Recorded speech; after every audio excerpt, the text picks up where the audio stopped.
Hello viewers, இனி நம்ம பார்க்க போறது ஒன் பீஸ் எபிசோட் 970 பார்ட் 1.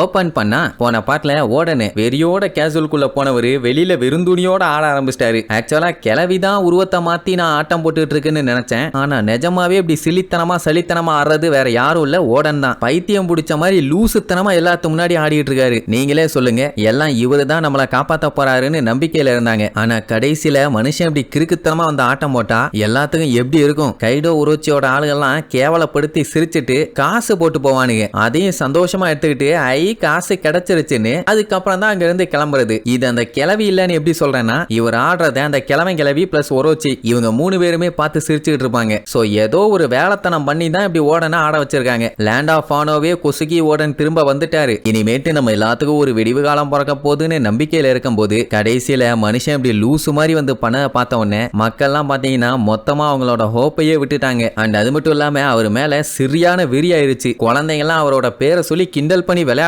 ஆரம்பிச்சிட்டாங்க. ஏன் அப்படின்னா ஓடனை கிண்டல் பண்ணி ஒரோச்சி அவரை அடிச்சு விரட்டுற மாதிரி எல்லாம் பாட புஸ்தகத்துல பாடமா வர ஆரம்பிச்சிருச்சு. அப்ப அடுத்து வர தலைமுறை எல்லாம் ஒரோச்சிய பெரிய ஆளாவும் ஒசுக்கிய டம்மி பீஸாவும் தானே நினைப்பாங்க. அண்ட் அது மட்டும் இல்லாம ஓடன் அன்னைக்கு ஒரு நாள் இப்படி வந்து ஆடிட்டு போனா பரவாயில்ல, ஒவ்வொரு வாரமும் கோட்டைக்கு முன்னாடி வந்து இப்படி லூசு மாதிரி ஆட்டம் போட்டுட்டு இருப்பாரு. சுத்தி அவரை பார்த்துக்கிட்டு இருந்த மக்களுக்கு எல்லாம் என்ன சொல்றதுனே தெரியல. வந்த வெறிக்கு மனுஷன் பூந்து விளையாண்டு எல்லாத்துக்கும் ஒரு வழிகாட்டுவாருன்னு பார்த்தா இப்படி கோமணத்தை கட்டிட்டு ஆடிட்டு இருக்காரு. இப்படி ஆடுறது மழை வந்தாலும் விடுறதுல, பனி பெஞ்சாலும் விடுறதில்ல, புயலே அடிச்சாலும் சரி விடுறதா இல்ல. அவர் பாட்டுக்கு ஆட்டம் போட்டுக்கிட்டே தான் இருப்பாரு. இதை உரோச்சி மேல இருந்து ரசிச்சுக்கிட்டே தான் இருப்பான். இதெல்லாம் பார்த்த கின்னு மத்தவங்க எல்லாத்துக்குமே ரொம்ப கஷ்டமா போயிடும். ஏன்னா இவர் போன வேகத்துக்கு ஒரோச்சிய 40 பீஸா வெட்டி போட்டு வந்திருப்பாரு. ஆனா இப்படி ஒரு விஷயம் பண்ணிட்டு இருக்காருன்னா டெஃபினட்டா அங்க வேற ஏதோ நடந்திருக்குது. அது என்ன ஏதுன்னு ஒழுங்கா சொல்லுங்கன்னு எவ்வளவோ கேட்டு பார்ப்பாங்க. அவரு சொல்லவே மாட்டாரு. குறி மக்கள்லாம் இவர் மேல அவ்வளவு நம்பிக்கை வச்சிருந்தாங்க. ஆனா அந்த நம்பிக்கையெல்லாம் சுத்தமா போச்சு. என்ன ஆச்சுன்னு மட்டும் சொல்லுங்க, மத்தெல்லாம் நாங்க பாத்துக்கிறோம்னு எவ்வளவோ கேட்டு பார்ப்பாங்க. சொல்லவே மாட்டாரு. நான் ஒவ்வொரு வாரமும் போய் ஆடுவேன், எனக்கு காசு கொடுப்பாங்க,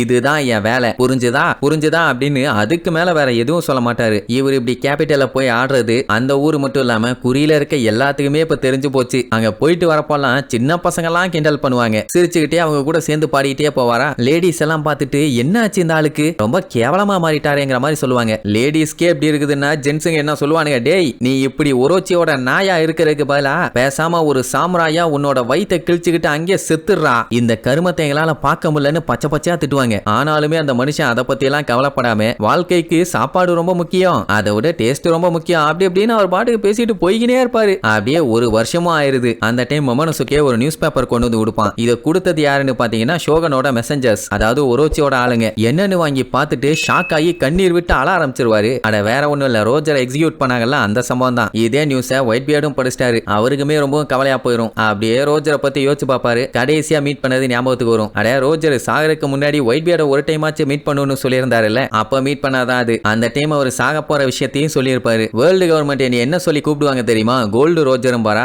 ஆமா அதான உன் பேரு என்ன, அட லூசு பயல, என் பேரு கோல்டி ரோஜர். டி வரும்னு உடனே அந்த டிங்கிற பேரோட ஒயிட் பியர்டு சில பேர்த்த இதுக்கு முன்னாடி மீட் பண்ணியிருக்காராமா. ஏன் அவங்க க்ரூ மெம்பர்ல டி டீச்சர்னு ஒருத்தன் இருக்கானே, அதான் இப்ப பிளாக் பியர்டா சுத்திக்கிட்டு இருக்க கொய்யால. முன்னாடியே மேட்டர் தெரிஞ்சிருந்தா மனுஷன் என்ன பண்ணிருப்பாரு. ஆமா நீங்களா இருந்தா என்ன பண்ணுவீங்க, நானா இருந்தா கள்ளிப்பால ஊத்தி கொண்டிருப்பேன். சரிப்பா அதை விடுங்க, டீனா என்னன்னு சொல்லி கோல்ட் ரோஜர்ட்ட கேட்பாரா, ஐம் சாரி கோல்டி ரோஜர்ட்ட கேட்பாரா. அது ஒரு பெரிய கதப்பான்னு சொல்லியிருப்பாரு. ஆனா அது என்ன ஏதுன்னு நம்ம கிட்ட இப்ப சொல்ல மாட்டாங்க. இந்த நியூஸை கேட்ட உடனே கடற்கரை ஓரமா கண்ணா பின்னான்னு ஓடி சதறி விழுந்து கதறி கதறி அழுவாரு. அப்புறம் சிரிப்பாரு, அழுவாரு சிரிப்பாரு. எப்படியே ரோஜர் போனதை நினைச்சு மனுஷன் பாதி மென்டலாவே ஆயிட்டா இருப்பாங்க. அதுக்கப்புறம் ரோஜரை எப்படி போட்டு தள்ளாங்கன்னு அப்படியே காட்டுவாங்க. மனுஷனோட கையை கெட்டி போட்டு அப்படியே எல்லாரும் முன்னாடி பொறுமையா கூட்டு வருவாங்க. அவர் கையில நல்லா பாத்தீங்கன்னா சீப்ரிசம் ஸ்டோன் லாக்க போட்டிருக்க மாட்டாங்க. நார்மலா எல்லா கைதிக்கும் போற மாதிரி போட்டிருப்பாங்க. ஏன்னா அவரு தான் எந்த ஒரு டெவில் ஃப்ரூட்டையுமே சாப்பிடலையே. அவர் அப்படியே அந்த சாகர இடத்துக்கு போயிட்டு இருக்கும் போது சுத்தி அவரோட க்ரூ மெம்பர்ஸ் சில பேர் இருப்பாங்க, அவரோட ஃபேன்ஸுங்க நிறைய பேர் இருப்பாங்க, இன்னும் அவரை இன்ஸ்பிரேஷனா வச்சிருக்கவங்க நிறைய பேர் இருப்பாங்க,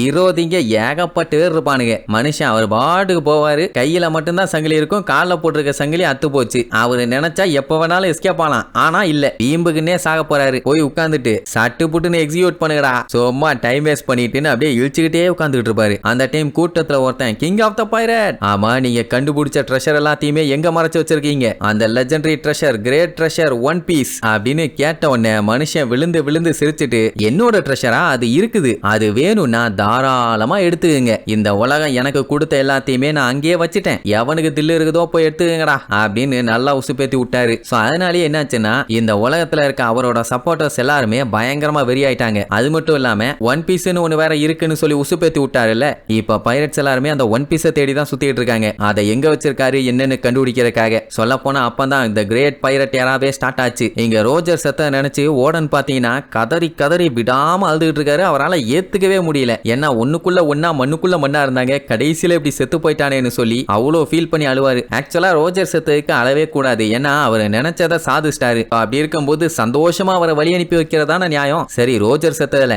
ஓடனுக்கு ரொம்ப கவலை. உங்களுக்கு கவலை இருந்தா கீழே கமெண்ட் பண்ணுங்க, பார்க்கலாம் கோல்டி ரோஜரோட ஃபேன்ஸ் யார் யாரெல்லாம் இருக்கீங்கன்னு. சரி இதுக்கப்புறம் ஓடனை என்னென்ன பண்ணி ஓட விடுறாங்கன்னு அடுத்தடுத்த எபிசோட்ல பார்க்கலாம். டாடா.